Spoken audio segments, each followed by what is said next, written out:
नमस्कार। मैं डॉक्टर हेमा देवरानी आप लोगों को आपके पाठ्यक्रम का कवि आलम पढ़ाने जा रही हूँ। बच्चों, आलम जो हैं वो रीतिकाल के रीति मुक्त काव्य धारा के प्रेमी कवि रहे हैं और इनकी कविता में अपने प्रेमी के विरह की जो वेदना है वो जो है ध्वनित होती हुई हमें दृष्टिगोचर होती है। यहाँ पर घनानंद कह रहे हैं, जा थल कीने बिहार अनेकन, ता थल काकरी बैठी चुनियो करे। तो साफ कह रहे हैं वो, जा रसना सो करी बहु बात सु, ता रसना सो चरित्र गुण्यो करे।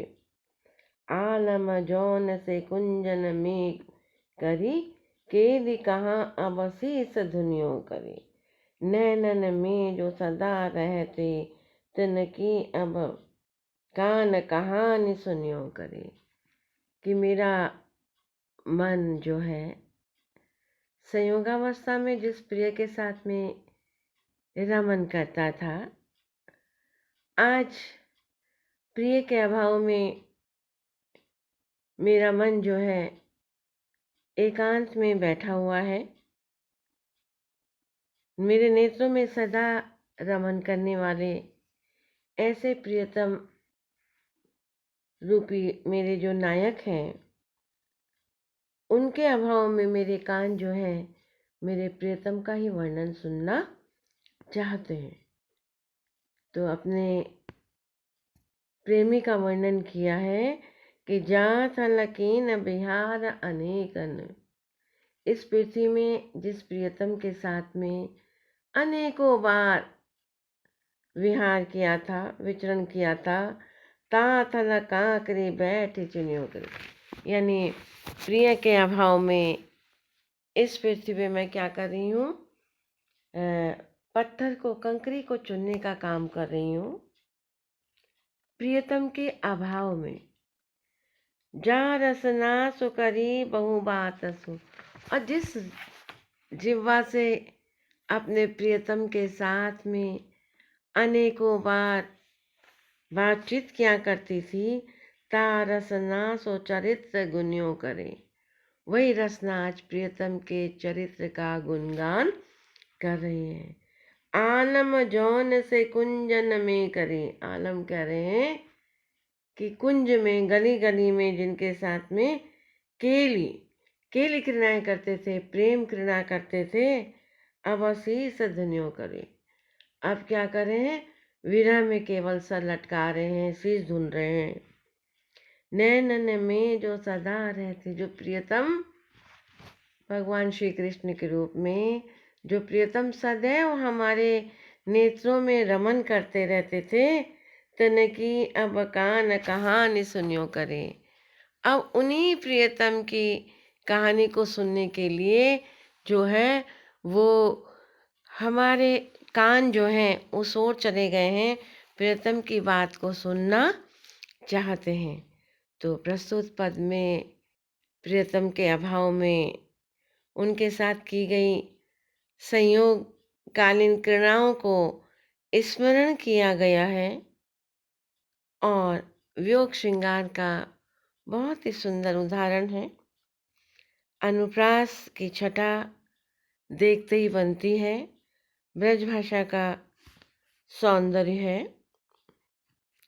दूसरा पद है, कैंदो मोर सोर तज गएरी अनत भाज, कैदो उत दादुर न बोलत है, ए दई कैदो पिक चातक मही पकाहु मारि डारे, कैदो बकपाति उत अंत गति वे गई।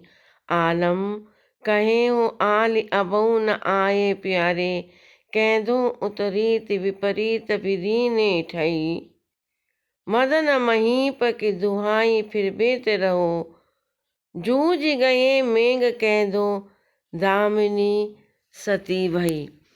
तो यहाँ पर बहुत ही सुंदर वर्णन हमें देखने को मिल रहा है।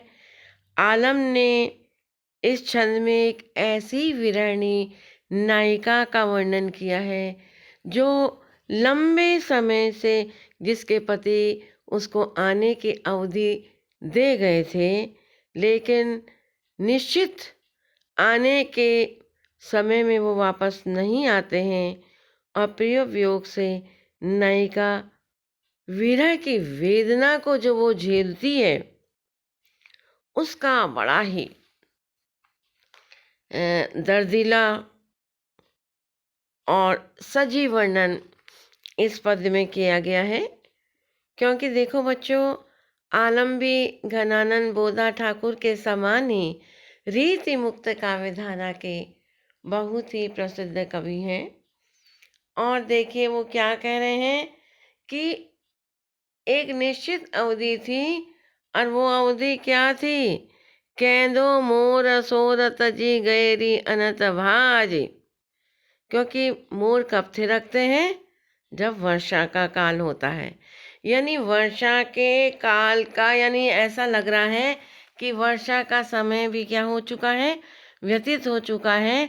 और प्रियतम क्या है? प्रवास की लंबी अवधि बीत जाने के बाद भी अब वो वापस नहीं लौटे हैं।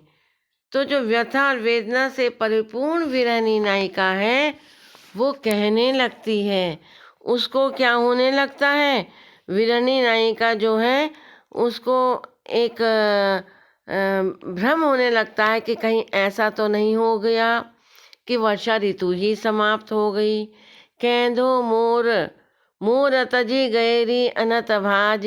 कहीं ऐसा तो नहीं कि वर्षा ऋतु के समाप्त होने पर मोर अपने शोर को त्याग कर, अर्थात अपनी लीलाओं को त्याग कर कहीं अन्यत्र पलायन कर गए हैं।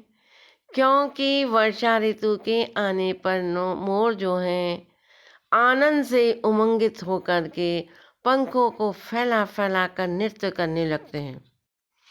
तो वो मोर प्रकृति में नायिका को दृष्टिगोचर नहीं हो रहे हैं।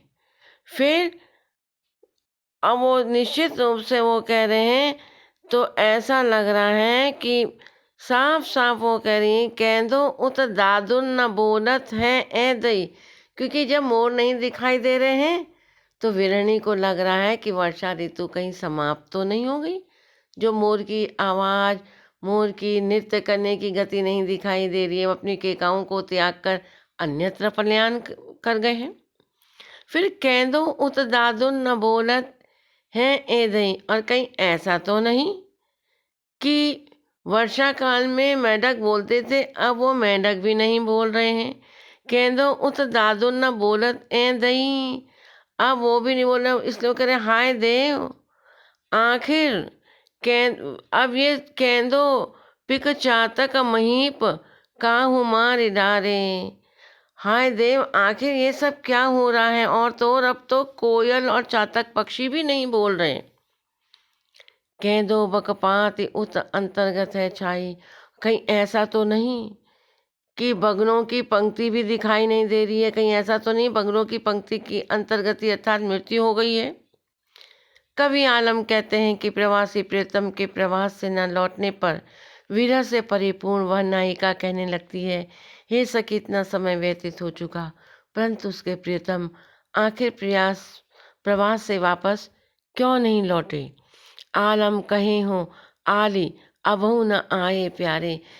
जब वो देख रही है विरहणी कि मोर भी नहीं नृत्य कर रहे, मेंढक भी आकर के अपनी आवाज़ में नहीं बोल रहे, और तो और कोयल और चातक भी जो हैं वो नहीं अपनी ध्वनि से बोल रहे हैं, और बगलों की पंक्ति भी जो है आकाश में अंतर्धान हो गई है।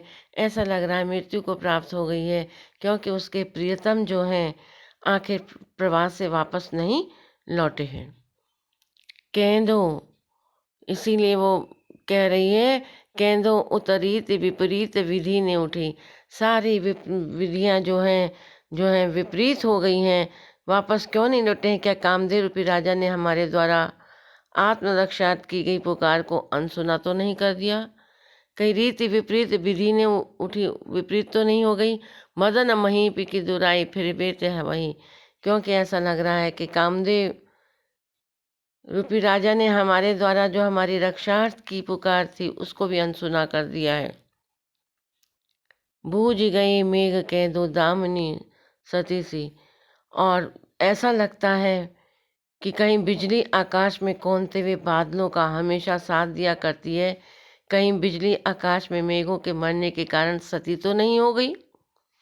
दूसरे शब्दों में किस प्रकार से युद्ध क्षेत्र में शूरवीर अपने शत्रु के साथ प्राणपत से कुछ करते हुए अंत में वीर गति को प्राप्त हो जाते हैं, उसके बाद उनकी पत्नियां उनके शव के साथ सती हो जाती हैं, ठीक उसी प्रकार की स्थिति इन मेघ और बिजली की तो नहीं हो गई है। बूझ गए मेघ कह दो दामिनी सती वही। कहीं ऐसा तो नहीं कि निश्चित रूप से ये बिजली और बिजली और निश्चित रूप से मेघ और बिजली की तो नहीं हो रही है, तो निश्चित रूप से मोर, चातक, बगुला, बादल, बिजली इत्यादि सभी के सब वर्षा काल में जो है उपादान होते हैं, परंतु वे अब दृष्टिगोचर नहीं हो रहे हैं। इन सबके ना दिखाई देने पर विरहिणी नायिका को प्रियतम के ना आने पर वेदना और व्यथा क्या करनी पड़ती है? भोगनी पड़ती है। वह मतिभ्रम दशा को निरंतर शिकार बनी हुई प्रतीत होती है। इस पूरे वाक्यांश में, इस पूरे पद में वियोग श्रृंगार, पूरे पद में वियोग श्रृंगार की प्रधानता है। रूपक, अनुप्रास, मानवीकरण, अलंकार की बहुत ही सुंदर छटा बनी हुई है।